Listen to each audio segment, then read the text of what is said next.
Hey, and welcome. This is something of an experiment, I would say. A longer video than normal. I've been making videos now for about a few weeks, maybe a month.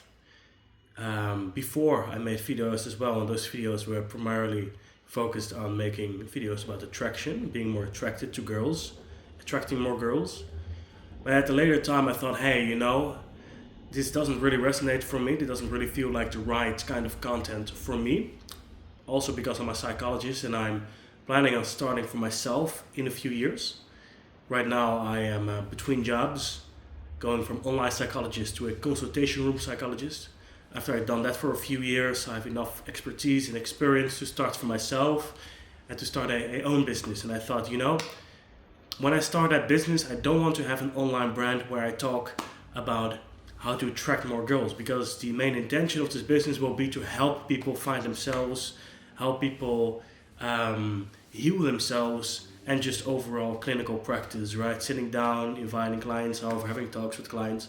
I thought, if I want to create a business like this in the future, maybe it might be a better idea to make content surrounding well-being. But I must say, the views are lower. So maybe I just need to find my voice, find my audience. But next to that, today's video is all about an experiment, making a longer video. So where do I want to talk about, right?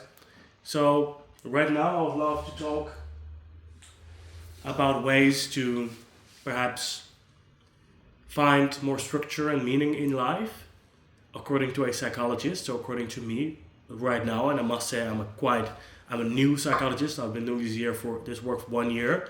But at the same time, I'm also a long-term practitioner of meditation. When I say long-term, of course, it's not like super, super long-term, because I'm not like 80, so it's not like 50 years of meditation. But for my age category, I'm 28. I would say that I'm a long-term practitioner of meditation. I've been meditating 10 years, every day, every morning. So based on this experience, I might have something to add to you, right? I might have something to give to you, something that you can use in your life to improve your life, based on my clinical experience with clients, based on my own experience with ADHD and with meditation, and just based on maybe relevance. Maybe this finds you at the right time, right? I feel that my eyes are, by the way, hurting a bit. I don't know why. I have that sometimes, so I will just use this a bit. Don't be scared.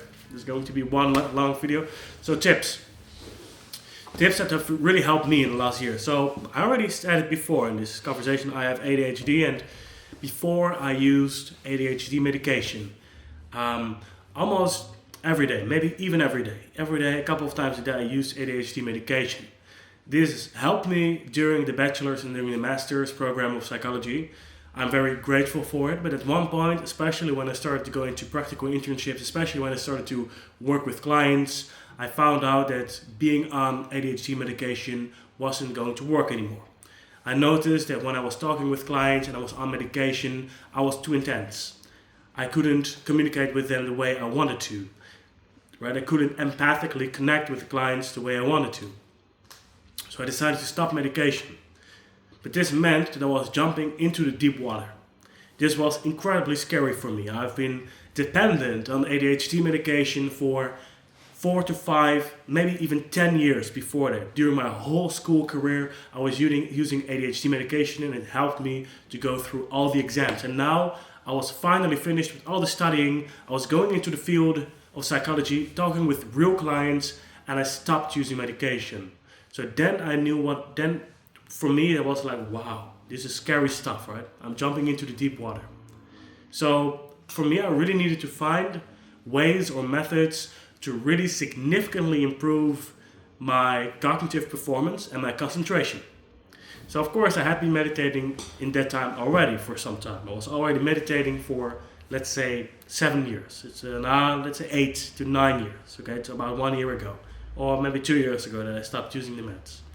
So when I stopped, the first few months were crazy, heavy, right? I was searching for ways to get the anxiety down, get the concentration up, and this is what I found. Number one is sleep quality. So this is quite interesting if you have ADHD. Also interesting when you don't have ADHD. I mean, right now, almost everybody on this planet, as far as I'm concerned, has concentration problems, right? All the time we are bombarded with so much information, so much content, so much stimuli. So number one is improving sleep, quality sleep. So what do I mean with this? So in psychology you have this idea, and it's called sleep hygiene. Sleep hygiene actually means your hygiene when it comes to your sleeping habits. So go to bed every day around the same time. So let's say a range of 2 hours. Wake up every day around the range of 2 hours at the same time. Let's say I go to bed every day between 10 and 12, and I wake up every morning between 6 and 8. Like this, right? Or maybe, between 7 and 9 for me. This is number one, significant improvement. Since I started to do this, since I started to wear a smartwatch as well, so started to track my sleeping quality, I found that, wow, my concentration improved, my overall well-being improved, my confidence improved, everything improved. It was a great time. It was a great time. And right now it has improved so much that when I sleep bad for one day, when I drink alcohol, I don't drink alcohol by the way, but when I went to a party, drank alcohol, and I slept bad, the next day my concentration plummeted straight away, and my ADHD took over. Because I have the ADD type, right? So not inattention, so not a lot of attention. Number two of my improvements. So let's see. So we had sleep down here to improve the concentration. Meditation, of course, is a very important one if you want to improve your concentration. So sit down every day for just 10 minutes, not too long, not too short either. Just sit down, have a clear intention. For example, in the next 10 minutes, I will focus my attention on my breathing, and just do it. Just do it. Just sit down and focus on your breathing for 10 minutes, and you will see that it will give you so much. At the beginning, of course, a lot of thoughts will become active in your mind. You will think a lot, and a lot of people see this as a bad sign. They say, hey, I started meditation, I can't do it. I can't empty my mind when I sit down. I just think so much, I'm doing it wrong. You're not doing it wrong. This is actually part of the process. It's supposed to be that way, okay? You can sort of, a teacher I love, her name is Louisa Kay, she uses the following analogy. You can see it as little bits of energy, right? Those thoughts. And normally when you are living life, you're going on the autopilot. And that energy is just like circulating in your mind, circulating all day. And you're like doing things, you're distracted, and that energy keeps circulating. When you're sitting down, you're actually not in this train anymore, but you stop. You stop for a moment, but you stop, but the train in your head, the thoughts, they keep on circulating. So the thing is, the art is, in this regard, to observe those circulating thoughts in your mind without engaging with them, just letting them be for 10 minutes. And if you do that for a few days, you're actually, according to this analogy, burning up these little parts of energy. By the light of consciousness, by the light of your attention, you're burning them up. And you will notice that after a few days, so let's say after 5 or 6 days, maybe 10 days, you can notice a difference in how much thoughts are in your mind during the 10 minutes of meditation. Eventually, when you've done it for a few weeks, you will notice that there will be pockets of no thoughts, of no thinking, of complete stillness, okay, during your meditation. And eventually, let's say after a month, or maybe even faster, if you're very lucky, it can even happen that you can take those little pockets of silence and presence, you call it, you can take it with you into the day, right? You can start to live your day from this stillness and from this silence. And this really creates a different dimension of living, right? A fullness of life that you didn't experience before. And with this fullness of life, a nice side effect of it is improved concentration. And also a huge gift. Because when you communicate with someone, for example, for me, when I have communication with a client, and I can do this from a position of silence, they are so happy to be there.